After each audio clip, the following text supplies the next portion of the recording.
D'accord. 20 dents supérieures et combien en bas? 22, 42, d'accord.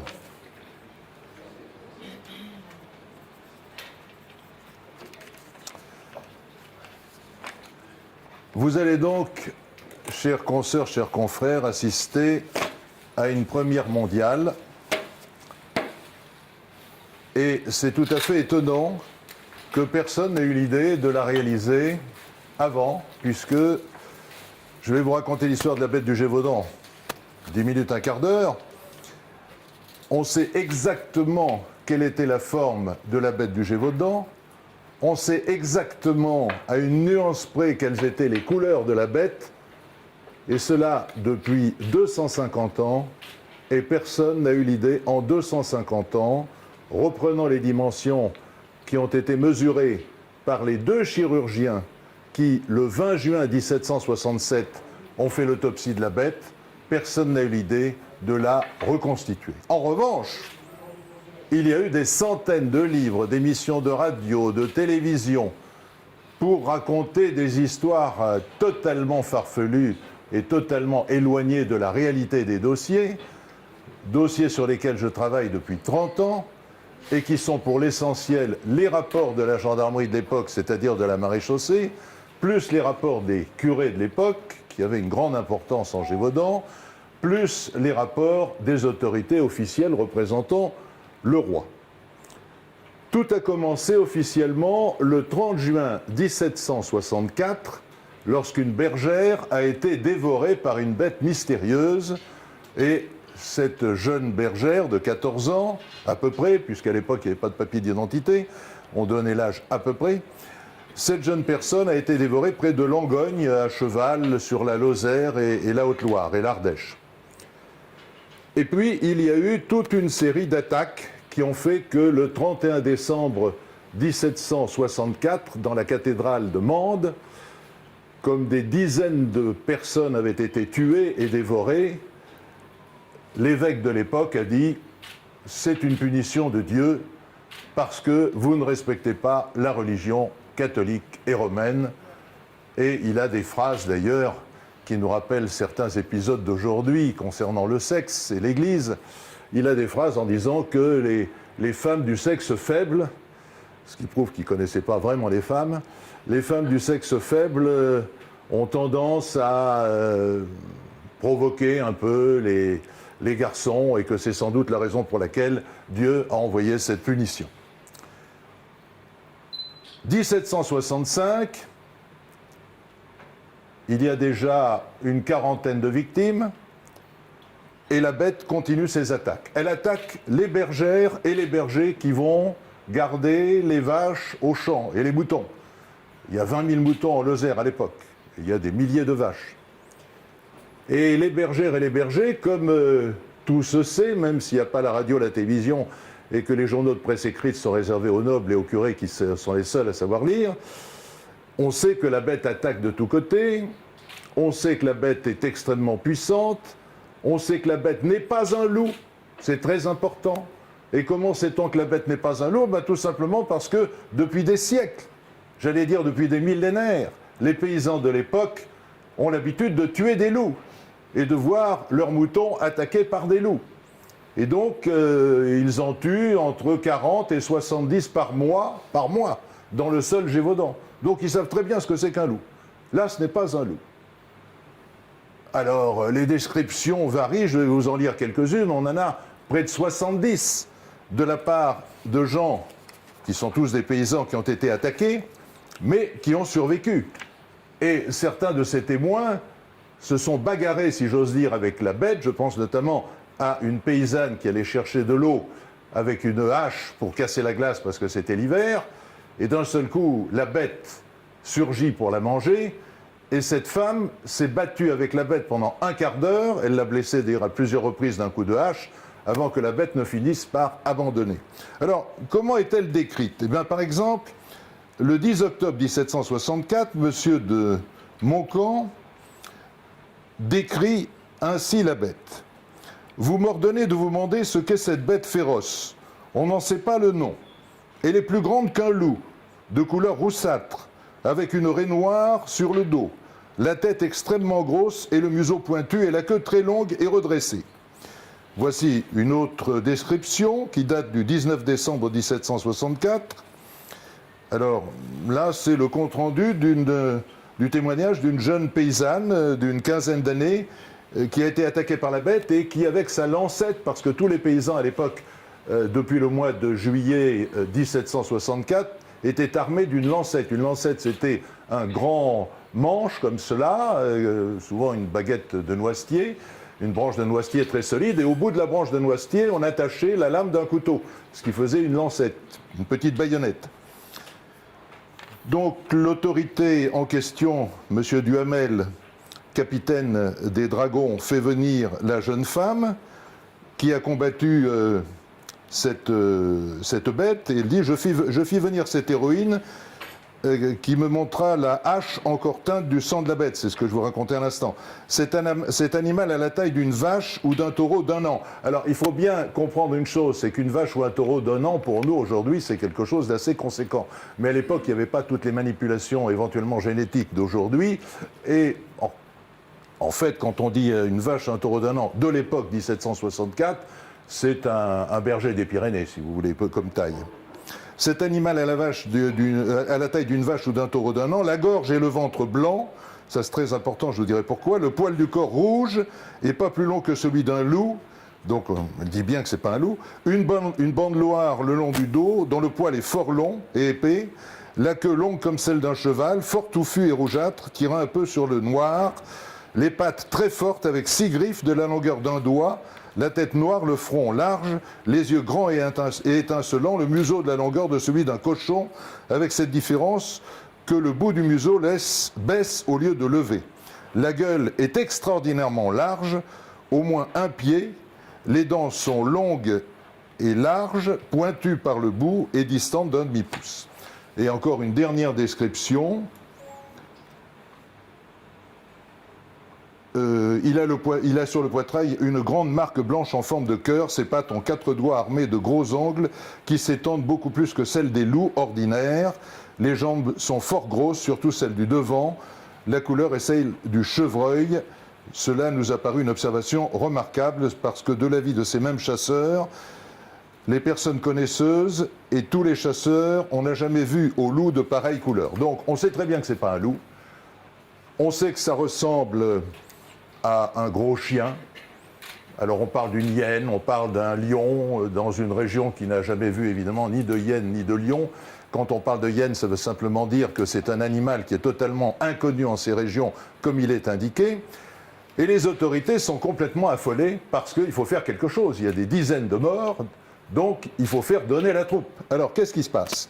Eh bien, on fait venir, en mars 1767, on fait venir des soldats, à la tête desquels il y a le capitaine Duhamel. 57 soldats, dont 17 cavaliers, qui sont basés dans les différentes villes du Gévaudan. À un moment donné, ils sont à Langogne. Ils font des battues immenses, 20 à 40 000 hommes. Il faut savoir que la Lozère actuelle, il y a 70 000 soldats, 70 000 habitants aujourd'hui. Donc vous vous rendez compte, c'est presque la moitié des habitants de la Lozère. On fait des battues, mais ce sont des échecs.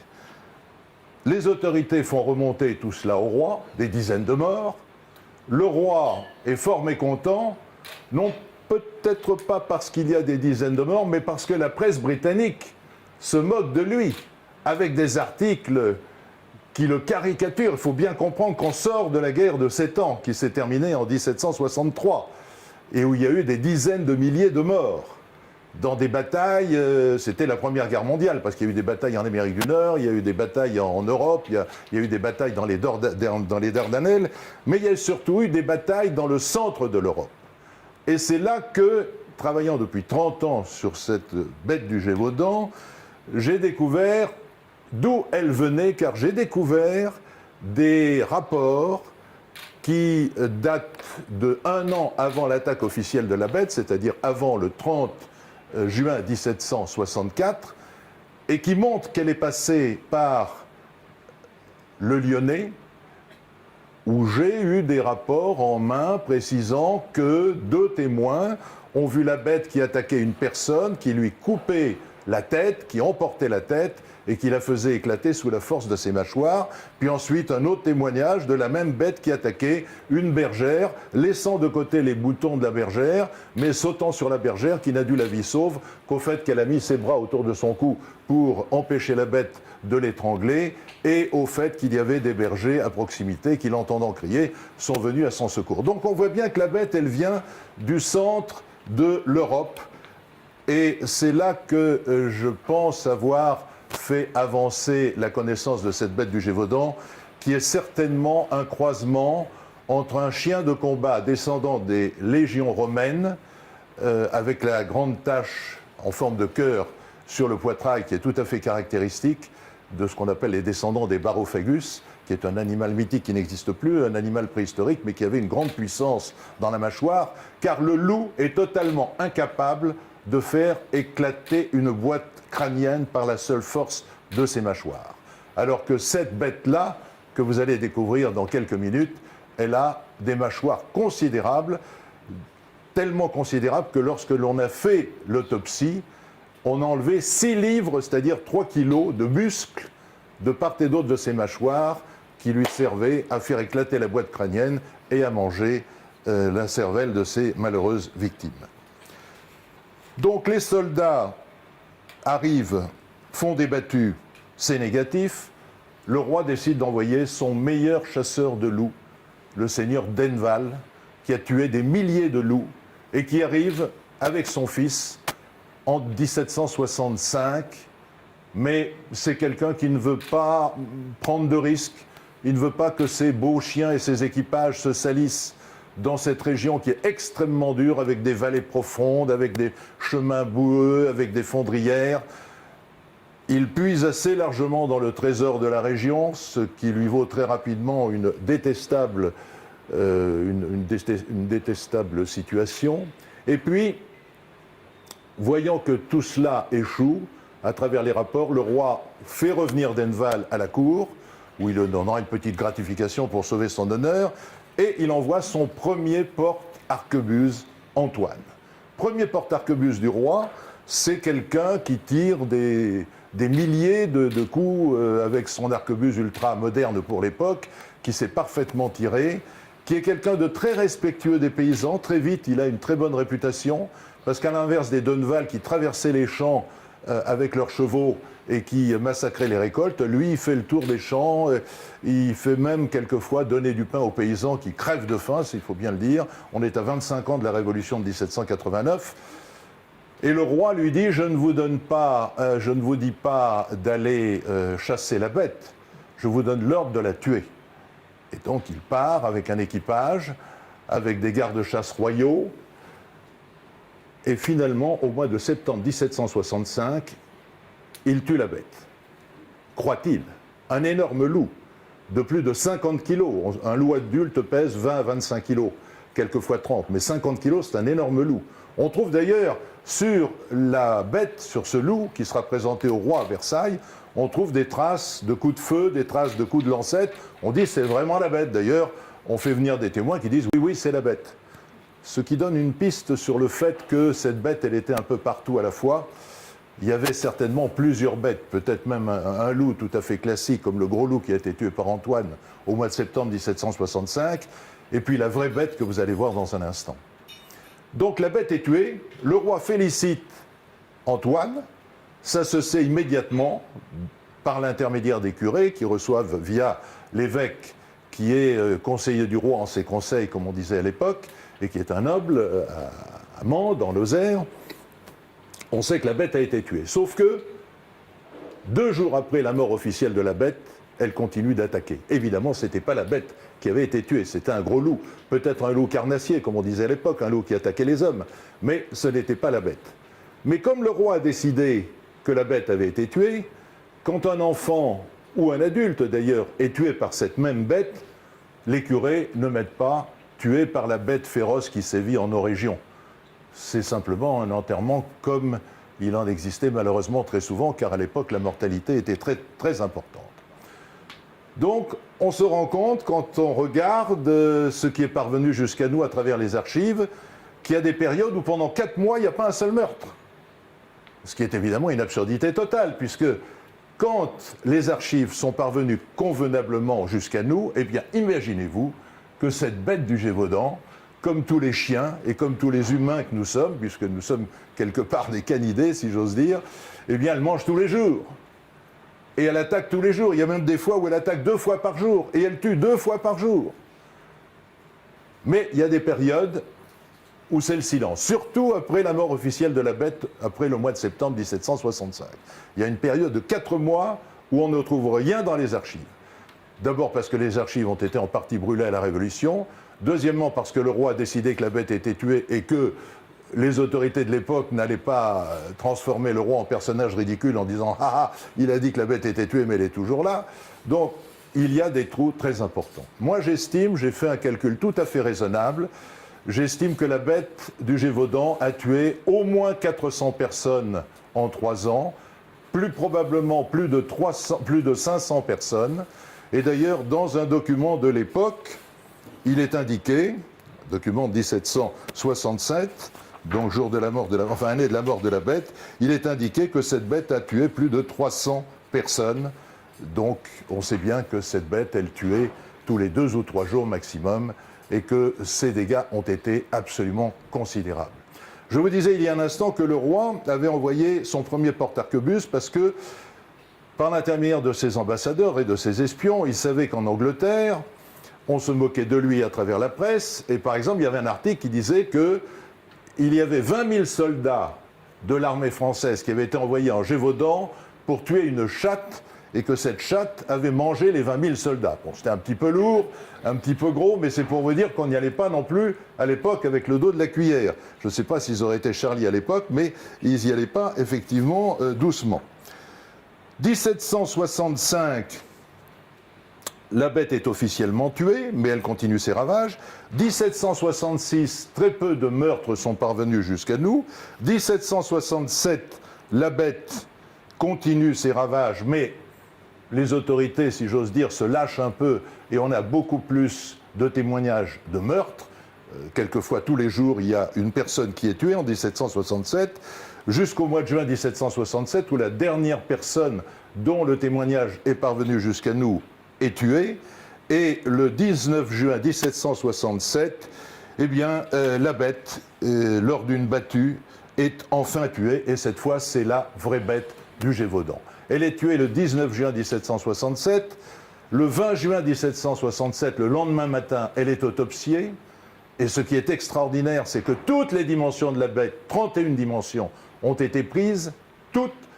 Nombre de ses dents, grandeur des dents, espacement des dents, largeur du museau, hauteur des oreilles, grandeur des yeux, longueur des pattes, grandeur des griffes, longueur de la queue, longueur du corps. On a toutes les mensurations. Personne n'a eu l'idée de reconstituer la bête du Gévaudan en 250 ans. Et je tiens à remercier Guy Gilbertas, qui est l'industriel qui, dans le plus grand secret, a reconstitué cette bête avec un investissement qui a été tout à fait considérable parce qu'il a fallu faire travailler des tas de métiers différents, dont je vais vous donner un très court aperçu. Il a fallu faire appel à des zoologues, des éthologues, évidemment des historiens, des sociologues, un sculpteur, un taxidermiste, un bouliste. 10 moules ont été réalisés. Cela représente près de 150 000 € d'investissement. Alors la bête du Gévaudan va sans doute se promener, et ça c'est la responsabilité de M. Gilbertas en Gévaudan, parce que j'imagine que beaucoup de mairies vont vouloir l'exposer. Il y a toujours cette bête qui est vivante dans les esprits en Gévaudan et ailleurs. Parce que quand je m'amuse à parler de la bête du Gévaudan, j'ai dit « Tu as entendu parler de la bête du Gévaudan ?» Ah oui, qu'est-ce que c'était? C'était quelqu'un qui était vêtu de peau de bête, c'était un seigneur pédophile, parce qu'on a dit n'importe quoi sur la bête du Gévaudan. Il y a eu 3 cas où sur un cadavre, on a vu qu'un homme était passé. Vous avez une fille qui est tuée par la bête du Gévaudan, et quand on découvre son cadavre, son chemisier est délicatement déboutonné. Alors, est-ce que c'était un seigneur pédophile, ou est-ce que c'était un paysan qui a voulu assouvir un instinct primitif lorsqu'il a vu ce cadavre de jeune fille? Je n'en sais rien, mais en tout cas, j'ai la certitude absolue que ce n'était pas un être humain, car il y a eu plus de 70 cas où ceux qui ont été attaqués en ont réchappé et ont écrit un témoignage, enfin fait écrire par la gendarmerie ou par les curés un témoignage parvenu jusqu'à nous. Vous imaginez bien que les paysans de l'époque qui avaient l'habitude de voir les loups et les bêtes sauvages, ils n'auraient pas confondu un homme vêtu de peau de bête avec la bête du Gévaudan. Donc la bête du Gévaudan, c'était vraiment une bête. C'était pour moi un hybride entre ces chiens de combat romains et un loup, mâle-femelle, on ne sait pas lequel était le mâle, lequel était la femelle, car on retrouve tout à fait la forme des chiens de combat à l'avant, des chiens de combat romains, et on retrouve tout à fait à l'arrière, ce que disent d'ailleurs les paysans. Ils ressemblaient aux loups par l'arrière, mais à l'avant, ils avaient un museau de cochon, parce que ce n'était pas le museau fin des loups. Et l'hybride est certainement la réponse à la question « Qu'est-ce que c'était que la bête du Gévaudan ?» Alors, le grand moment est arrivé. Si quelqu'un veut me donner un coup de main pour que je retire un peu la table. Et vous allez découvrir en exclusivité mondiale le travail qui a été réalisé par Guy Gilbertas et son équipe.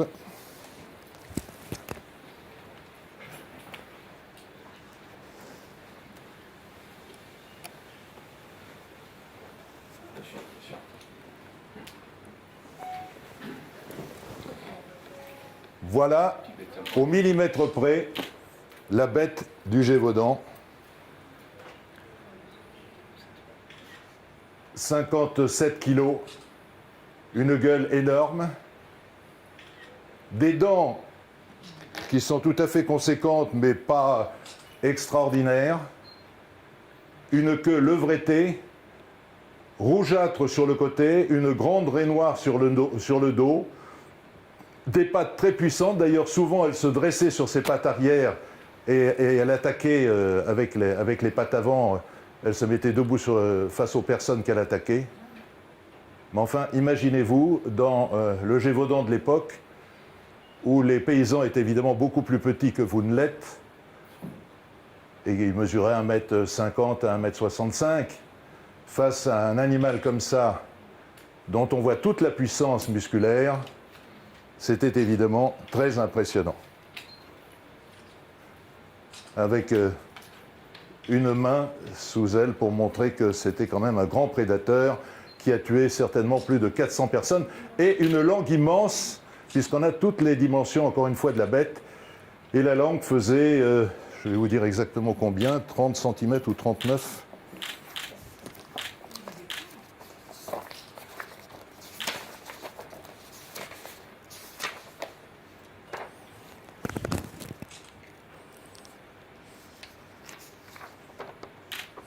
La langue faisait 37,8 cm, parce qu'on a toutes les dimensions de la bête, encore une fois, au millimètre près. À l'époque, il n'y avait pas des millimètres, c'était des lignes, par exemple. Une ligne, c'est 2 mm 2, mais on sait exactement les dimensions de la bête.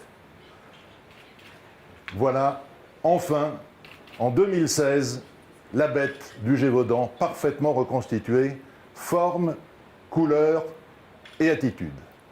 Et Guy Gilbertas a fait un superbe travail avec toute son équipe, et je le remercie encore parce que elle va faire le tour du monde, cette bête.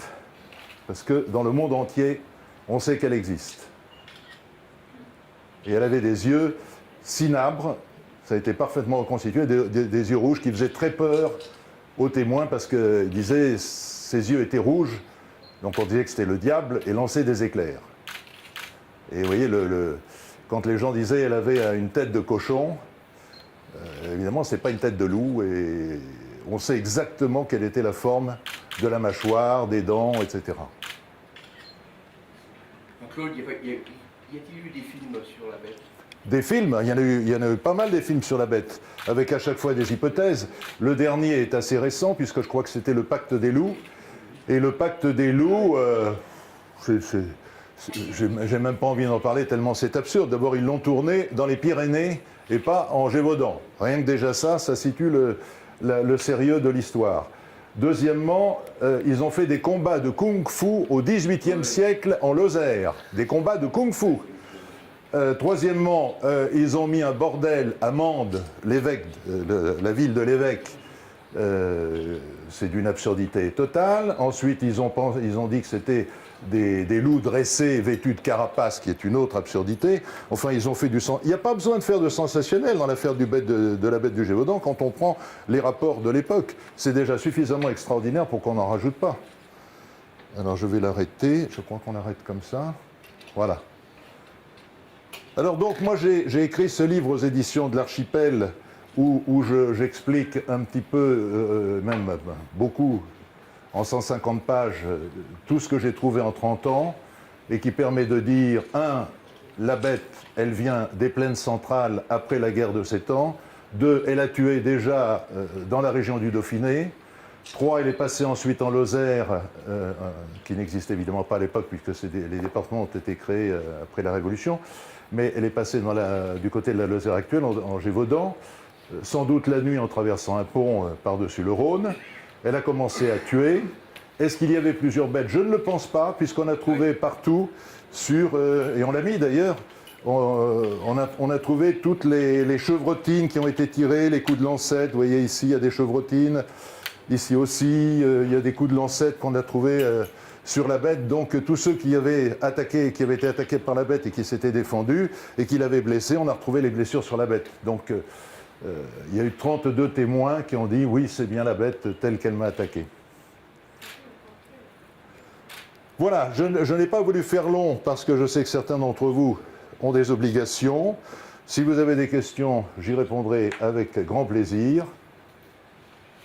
Mais moi, je suis ému de voir cette bête du Gévaudan, après laquelle j'ai couru pendant 30 ans. Et quand Guy Gilbertas m'a dit « Monsieur Bourret, venez voir, j'ai quelque chose à vous montrer », parce qu'il était venu me voir dans un premier temps en disant « on va reconstituer la bête ». Et puis, je n'ai pas eu de ses nouvelles pendant 6 mois. Et que je suis rentré dans son salon et que j'ai vu la bête, j'ai dit « c'est elle, il n'y a pas de problème », parce qu'à force de lire tous les rapports de l'époque, je la visualisais bien, et c'est exactement ça. au millimètre près. Il n'y a pas eu de bêtes recensées après le cimetière. Non. Dès qu'elle a été tuée, ça s'est arrêté tout de suite. C'était la vraie bête du Gévaudan. Alors que quand le loup a été tué, qui certainement avait peut-être tué des bergers et des bergères, parce qu'on a trouvé encore une fois des marques de chevrotine sur son pelage, en septembre 1765, on a mis peut-être sur le compte de la bête ce qui était de l'ordre de ce loup carnassier, mais la bête était toujours là, et elle avait une puissance vitale absolument colossale.